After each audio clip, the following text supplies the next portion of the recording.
स्वागत है आपका अपना प्यारा सा यूट्यूब चैनल तनवीर सर पर। आप सभी को मेरा प्यार भरा नमस्कार। मेरे प्रिय साथियों, आज हम लोग सेट 2 में आज हम लोग सेट 2 में वर्ग 8वां से ही यानी वर्ग 8वां के ही विज्ञान से 25 महत्वपूर्ण ऑब्जेक्टिव प्रश्न पढ़ने वाले हैं। जिसे हमने खुद ही एक-एक लाइन पढ़कर तैयार किया है। तो आइए अब हम लोग इसका पहला क्वेश्चन देखते हैं। पहला नंबर क्वेश्चन कहता है, जब आवेश गति करते हैं तो बनती है। क्या कह रहा है? जब आवेश यानी चार्ज गति करते हैं तो बनती है। तो ऑप्शन नंबर ए दिया है त्वरित, ऑप्शन नंबर बी दिया है विद्युत धारा, ऑप्शन नंबर सी दिया है धन आवेश, ऑप्शन नंबर डी दिया है कोई नहीं। तो याद रखिएगा विद्युत धारा। जब आवेश गति करते हैं तो क्या बनती है भाई? विद्युत धारा बनती है। तो option number B is the right answer. चलिए अब हमारा नेक्स्ट क्वेश्चन है क्वेश्चन नंबर 2। 2 नंबर क्वेश्चन कहता है कि रगड़ द्वारा उत्पन्न आवेशों को कहते हैं। क्या कहा? रगड़ द्वारा उत्पन्न आवेशों को कहते हैं। तो ऑप्शन नंबर ए दिया है विद्युत धारा, यह नहीं होगा।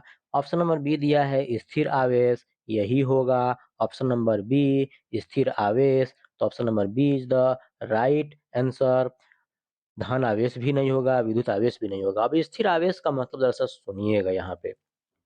आप कभी भी खास करके ठंडा के मौसम में आपको ज़्यादा समझ में आएगा, गर्मी के मौसम में भी समझ में आ जाएगा। आप अपने दोनों हाथों को जब रगड़ते हैं, तो रगड़ने के वक़्त क्या होता है, गर्मी का एहसास होता है। भई गर्मी का एहसास क्यों होता है? क्योंकि जब आप अपने दोनों हाथों को रगड़ते हैं, तो उस पर आवेश उत्पन्न होता है, मतलब चार्ज उत्पन्न होता है।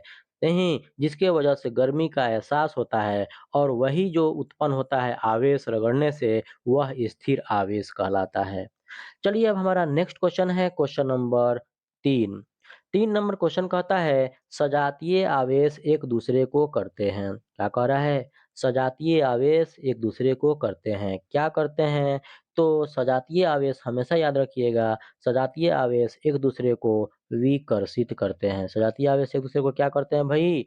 विकर्षित करते हैं। तो option number B is the right answer.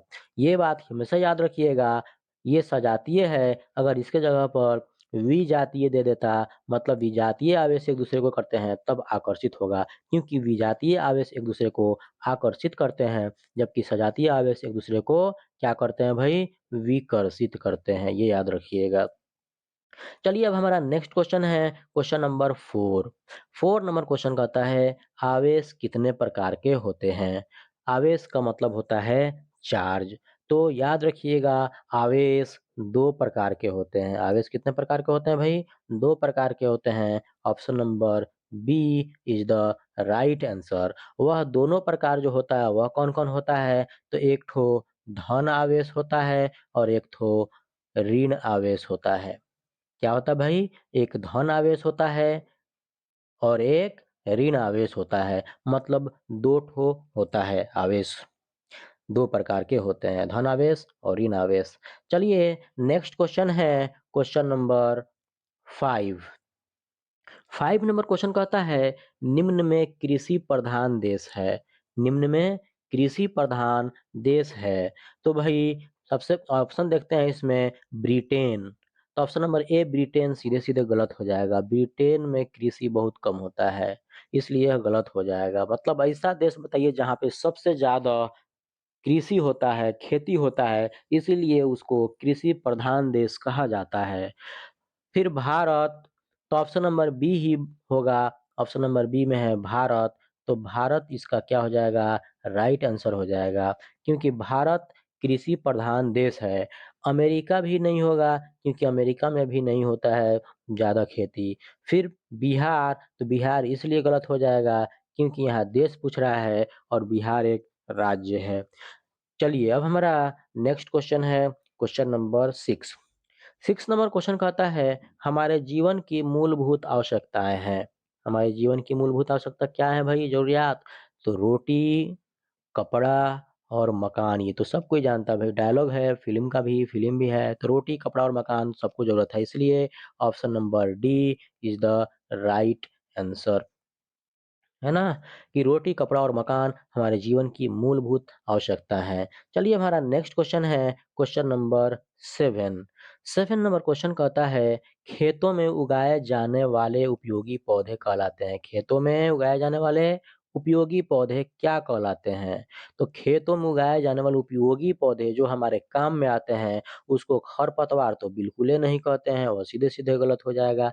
सिंचाई, तो सिंचाई उसको थोड़े बोलते हैं भई, रोपने का या पौधा वगैरह लगाने का काम जो होता है, आप पटवन करते हैं या उसके लिए जो भी करते हैं वो सब सिंचाई होता है ना? बुआई, तो बुआई भी नहीं कहते हैं, वो तो खेत जोतने के बाद जब उसमें बीज डालते हैं तो उसको भी बुआई बोलते हैं।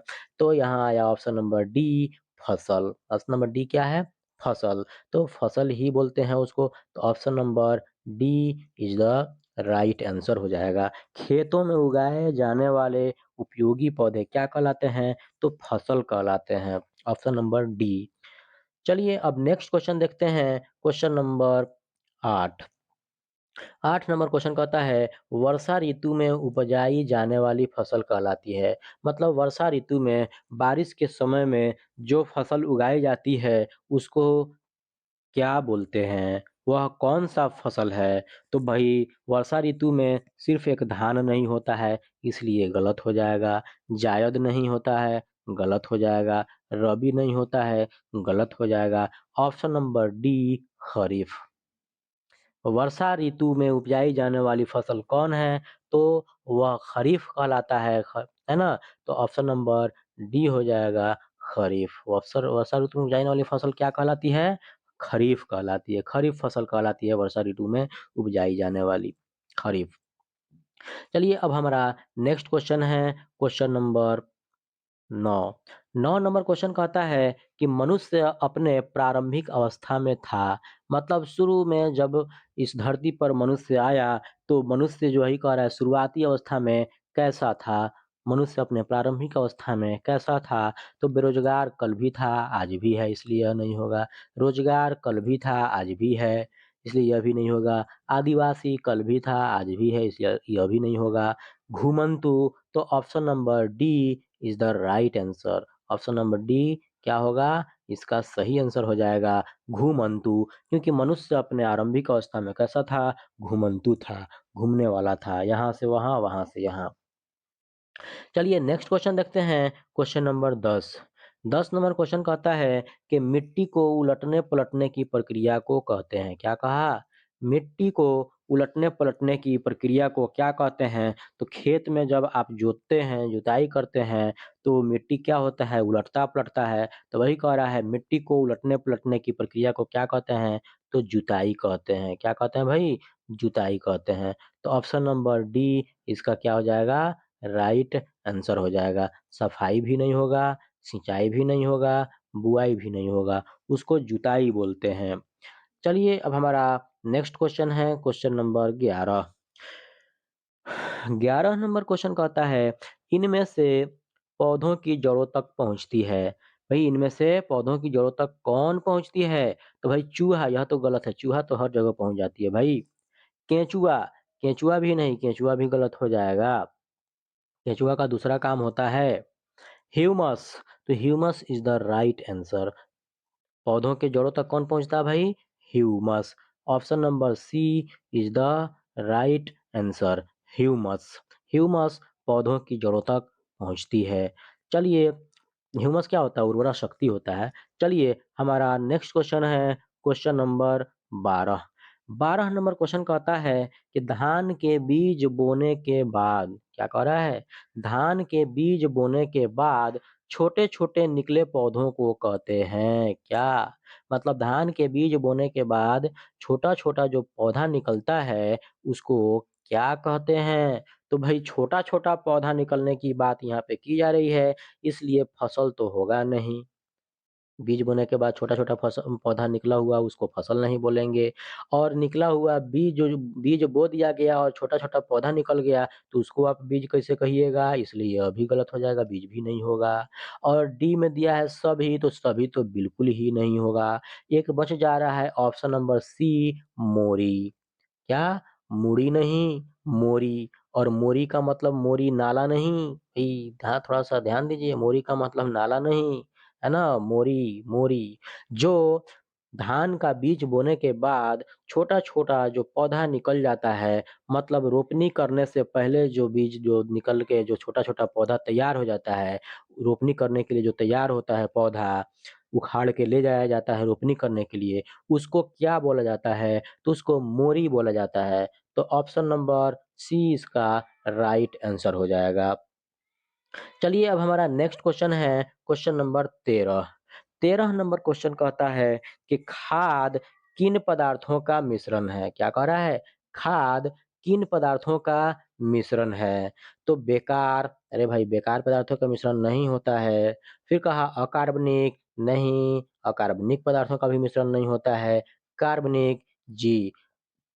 खाद कार्बनिक पदार्थों का मिश्रण होता है। तो option number C is the right answer. चलिए अब हमारा नेक्स्ट क्वेश्चन है क्वेश्चन नंबर 14। 14 नंबर क्वेश्चन कहता है उर्वरक जो होता है वह जल में होते हैं। उर्वरक जल में होते हैं क्या? तो पोषक तत्व नहीं, गलत है। अघुलनशील मतलब नहीं घुलने वाले होते हैं, यह भी गलत। घुलनशील होते हैं भाई, जो घुल जाता है। उर्वरक जल में क्या होते हैं? घुलने वाला होता है, घुल जाता है। इसीलिए ऑप्शन नंबर सी होगा घुलनशील। ऑप्शन नंबर सी घुलनशील, मिलनशील भी नहीं, घुलनशील मतलब उर्वरक क्या होता है जल में? घुल जाता है, इसलिए घुलनशील ऑप्शन नंबर सी इसका राइट आंसर हो जाएगा। चलिए नेक्स्ट क्वेश्चन है क्वेश्चन नंबर 15। 15 नंबर क्वेश्चन कहता है पौधों को जीवित रहने के लिए जरूरत होती है। क्या कह रहा है? पौधों को जीवित रहने के लिए जरूरत होती है। इनमें से कौन सा ऑप्शन सही है पौधों को जीवित रखने के लिए?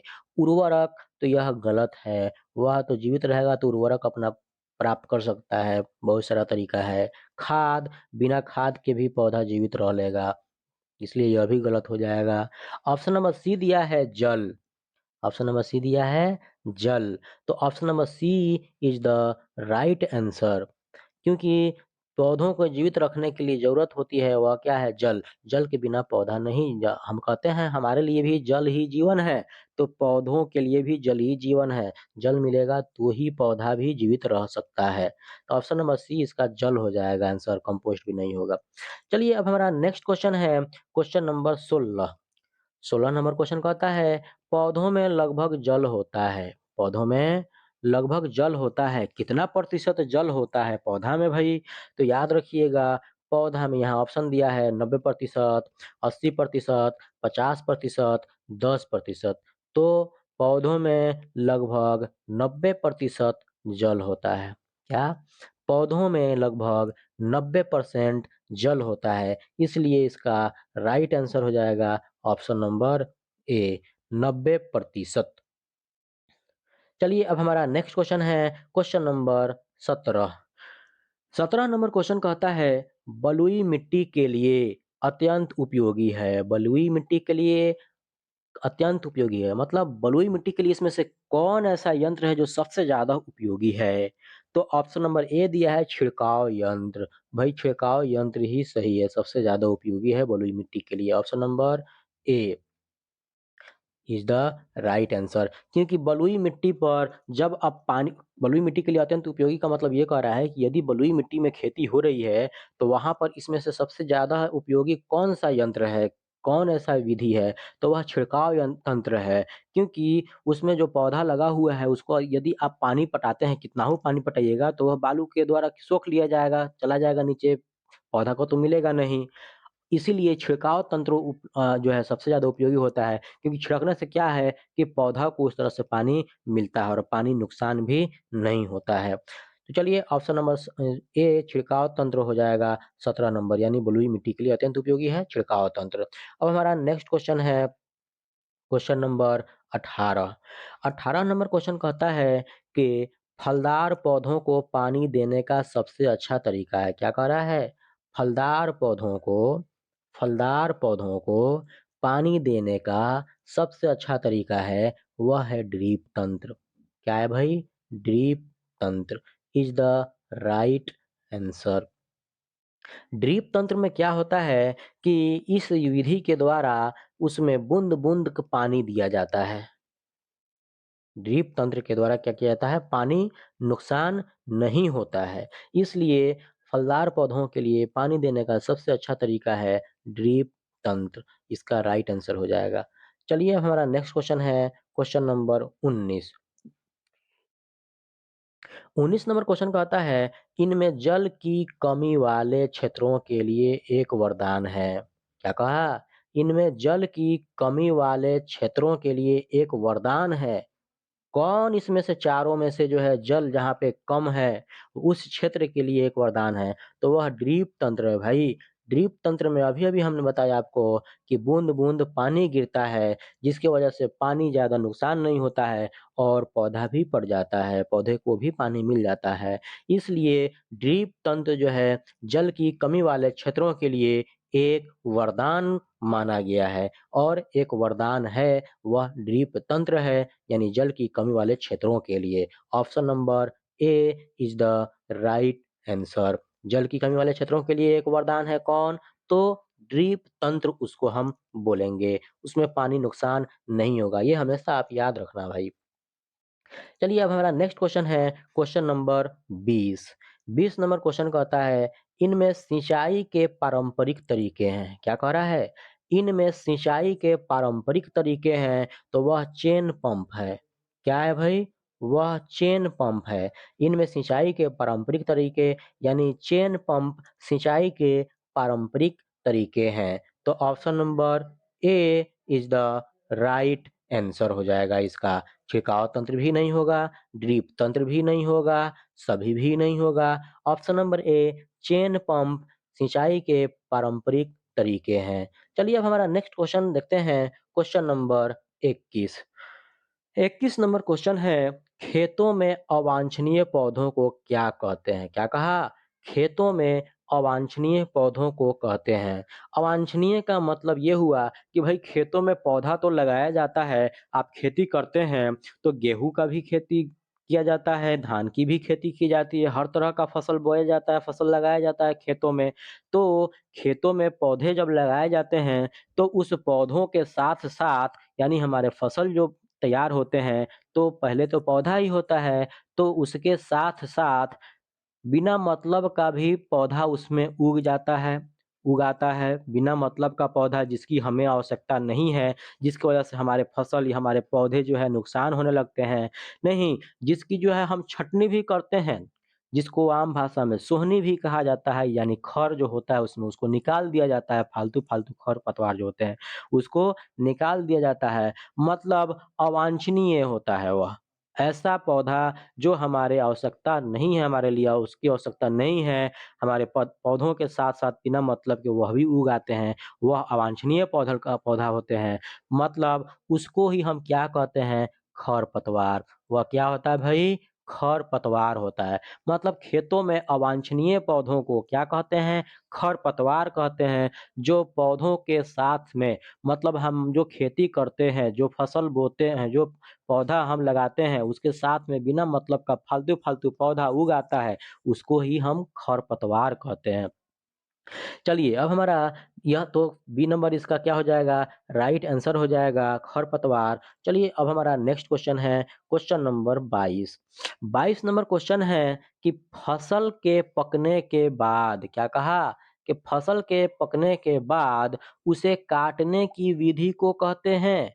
फसल के पकने के बाद उसे काटने की विधि को क्या कहते हैं? भाई फसल जब तैयार हो जाता है, तो उसे काटा जाता है, तो उसको आखिर क्या कहते हैं हम? तो याद करिए अभी जो है धान की खेती हुई थी पहले और अब वह तैयार हो गया है पक कर के और पकने के बाद उस धान की जो है कटाई शुरू हो गई है, उसको हम क्या कहते हैं? कटनी कहते हैं। तो कटनी यानी कि कटाई, तो option number B is the right answer. Option number B इसका सही आंसर हो जाएगा कटाई। यानी फसल के पकने के बाद उसे जब काटा जाता है तो उस काटने की विधि को क्या कहेंगे भाई? कटाई कहते हैं। चलिए अब हमारा नेक्स्ट क्वेश्चन है क्वेश्चन नंबर 23। 23 नंबर क्वेश्चन कहता है कि इनमें खरीफ फसल क्या है? क्या कहा? इनमें खरीफ फसल कौन है? खरीफ फसल का तो चर्चा पहले हुआ है इसी सेट में, लेकिन खरीफ फसल होता कौन है भाई? तो खरीफ फसल इसमें धान, मक्का, सरसों यह नहीं होगा, गेहूँ, चना, बाजरा यह भी नहीं होगा।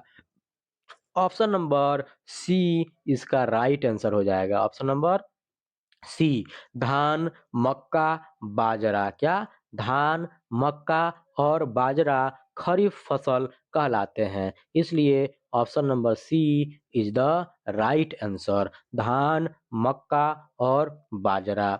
चलिए अब हमारा नेक्स्ट क्वेश्चन है क्वेश्चन नंबर 24।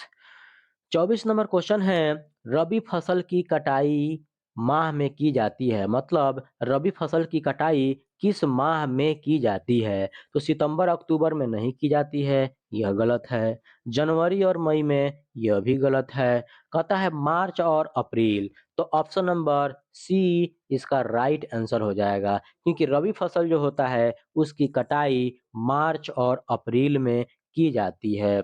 तो option number C is the right answer. अब मार्च और अप्रैल में आप समझ गए होंगे कि कौन-कौन से फसल काटे जाते हैं। अब धान के बाद जो आप रोपेंगे, पौधा खेत में लगाया जाएगा और वह जब तैयार होगा, तो वही सब पौधा जो है फसल बन के जो है मार्च और अप्रैल में उसको काटा जाएगा, है ना? तो वह रबी फसल कहलाएगा और रबी फसल की कटाई माह में की जाती है। तो रबी फसल की कटाई मार्च और अप्रैल के माह में महीनों में की जाती है। तो ऑप्शन नंबर सी मार्च अप्रैल इसका राइट आंसर हो जाएगा।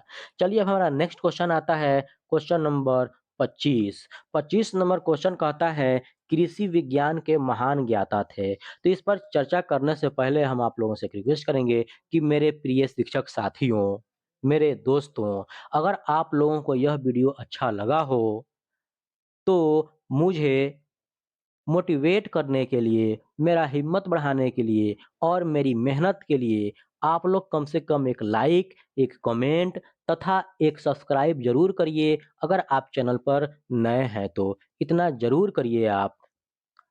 अब देखते हैं इस क्वेश्चन को। वीडियो में भाई बनाने के लिए वीडियो को बनाने से पहले क्वेश्चन सेलेक्ट करना पड़ता है जिसमें काफ़ी मेहनत लगता है। तो प्लीज़ आप लोग एक सब्सक्राइब ज़रूर कीजिए। सब्सक्राइब करने से कुछ नहीं जाएगा, हमारा हिम्मत बढ़ेगा। कहता है क्वेश्चन कि कृषि विज्ञान के महान ज्ञाता थे। कृषि विज्ञान के महान ज्ञाता कौन थे भाई? तो बेंजामिन, यह गलत है। रिचमैन, यह भी गलत है। डॉक्टर कलाम, यह भी गलत है। रेवन, तो raven is the right answer.